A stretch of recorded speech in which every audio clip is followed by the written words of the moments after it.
Hey, how you doing? I don't know about where you are, but it's currently a little hot here in the UK. But I thought, you know what the hell, let's put some really big lights on.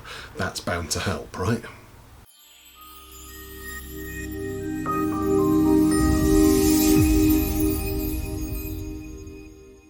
I'm going to start off by apologising for not having made a video for a little while. I actually completely lost my voice. Didn't actually ever feel particularly ill, but I got a bit of a croaky throat and it didn't seem to go away, and then I ended up with a chest infection. I had a course of antibiotics and it's all fine now. It's still a little bit husky, but you know, I tested negative for COVID throughout. I never felt particularly ill, so just didn't really worry about it. But it did mean that I couldn't really make videos because I'd have been talking like this even more than I normally do. So here we are. This is a video I've wanted to make for a while, but I've never really been able to figure out an excuse to make it. And I just thought, well, what the hell, I'll do it anyway. So what I'm going to do is I'm going to share with you 5 YouTube channels that I personally think you should be watching and subscribe to if you aren't already. I'm not connected to any of these channels, so I don't get anything for this, but I spend a lot of time on YouTube, and I mean, I watch the usual things, people like Tom Scott, Matt from Scholar Gladiatoria, people like that. You know, we're not going to talk about them. We're not going to talk about the big people like Peter McKinnon and what have you anyway, because, you know, it's fine. So 5 of the slightly more obscure channels that I think you should be watching. I'll put all the links in the description so you can just go and check them out, see if you agree with my thoughts. And yeah, I'd be really interested to hear if you follow any of these people, whether you agree with me or whether you think that you've watched them and you think they're absolutely rubbish. Stick something in the comments, let me know. Anyway, without any further ado, we'll start off with number 1. And number 1, we're going to get this out of the way nice and early because this is the only recreational violence related channel in this list. This is a guy who sums up everything I love about jiu-jitsu, in that he's a kind of balding middle-aged man who looks like that substitute teacher who you used to make cry when he came into school. Yet he's a terrifying murderer and could kill you without breaking a sweat. He's just an amazing jiu-jitsu professor.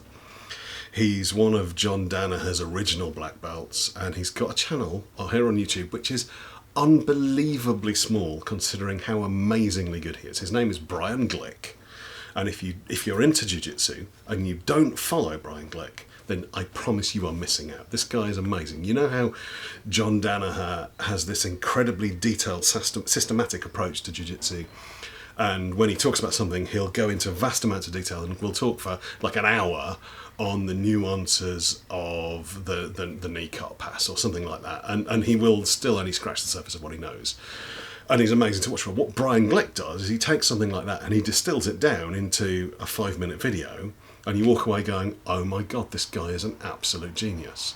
His stuff is fantastic and he looks like nothing special. Seriously, go and check him out, you won't regret it. If you're looking for entertainment and you aren't into jiu-jitsu, it's probably not for you. But if you are into jiu-jitsu or grappling in any way, check him out. Absolutely brilliant.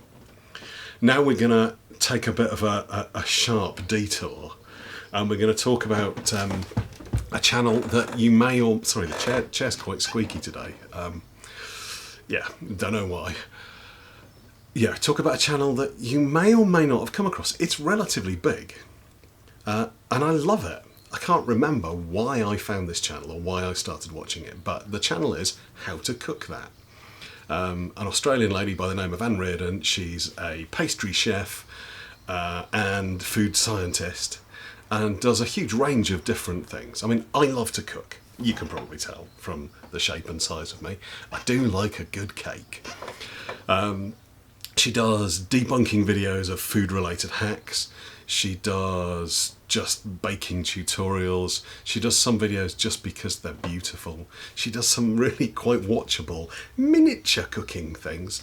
But the one that I think is where the connection is here is she likes to search out and buy old books.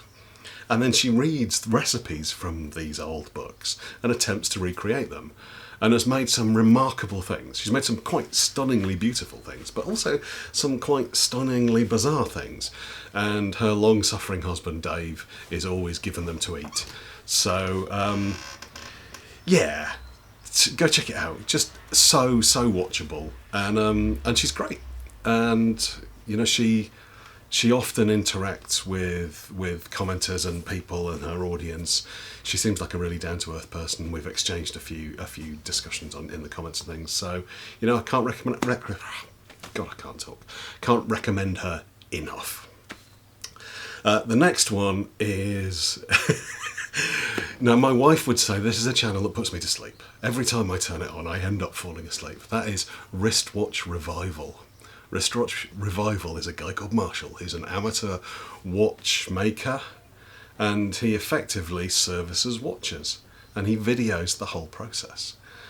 And it's just the most amazing thing. I saw one video, I don't know why it came up in my feed, but clearly it was a good suggestion because I watched it, and I was just immediately hooked. This guy's got such a calm and peaceful voice, and he talks you through it. And you know, like when you watch a Bob Ross video, there's that little bit where he beats the devil out of the brush. It's his favourite bit. There's a thing that Marshall does on Wristwatch Revival that he always says, "Oh, this is my favourite bit." I'm not going to spoil it. You'll have to watch them and find out. But yeah, it's got me to the point now where I want to start buying old watches and taking them apart and seeing if I can do it too. His videos are not short.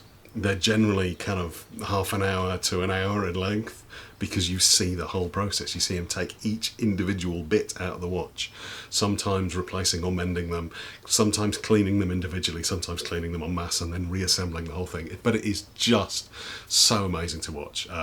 Yeah, go check him out. Yeah, what can I say? Number 4 is the coffee guru, James Hoffmann.